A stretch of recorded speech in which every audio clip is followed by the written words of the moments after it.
दर्शक बंधु ओडिया एमती अनेक सिनेमा अच्छी जहाँ ओरिजिनल ठारू दुई दुई थर कॉपी कराई। तो आज भिडियो रे गोटी चलचित्र विषय कथा जार नाम हूँ संतान। यही चलचित्रटी मुक्ति लाभ करता 2002 मसीह। यार निर्देशन देते मोहम्मद महसिन। मोहम्मद महसिन यह शेष चलचित्र थिला। एथिरे मुख्य भूमिका रे सिद्धा महापात्र, रचना बानाजी, श्रीतम दास, स्निग्धा महाती एवं जयराम सामल भली अनेक गुड़े कलाकार। यही चलचित्रटी दर्शक मानक भल पाइबा पाई सुपरहिट होता एवं IMDb तरफ रेटिंग मिलता 10 ରୁ 7.4। अनेक दर्शक भावती यह संतान चलचित्रटी हिंदी चलचित्र बेटार रिमेक थिला, किंतु यही कहानी को नहीं बेटा फिल्म पूर्व ओडिया रे आयोक चलचित्र प्रस्तुत हो सारी।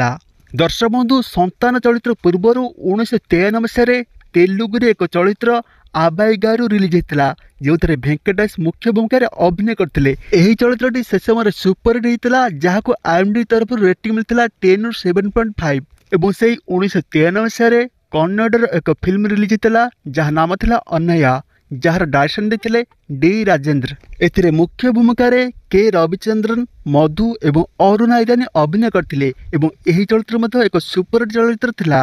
यार गोटे वर्ष पूर्व 1952 मसीह चलचित्र बेटा मुक्ति लाभ करथिला।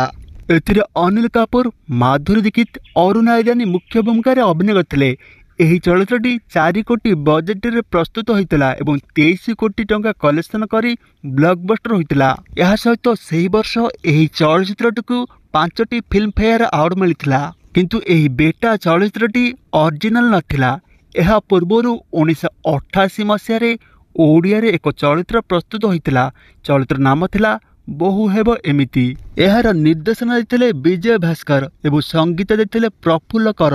यही चलचित्र रे प्रशांत नंद, महसिता राय, दुखीराम स्वाई, जयराम सामल, स्निग्धा महाती भली कलाकार अभिनय करते। यही बहु हेब एमिति चलचित्रटी ओरिजिनल नथिला।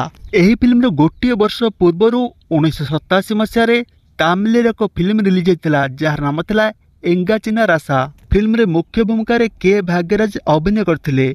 फिल्म को दर्शक मानक अनेक भल पाइबा मिलता जो सुपरहिट होता। दर्शक बंधु ए गोटे कहानी को नहीं 6टी फिल्म प्रस्तुत होता, से 5टी सुपरहिट ब्लॉकबस्टर होता बेले गोटे चलचित्र बहु हेब एमती फ्लॉप हो जाता, कारण सेठारे मुख्य कहानी की बदल दी जाई भिन्न करने को चेष्टा कराइथिला।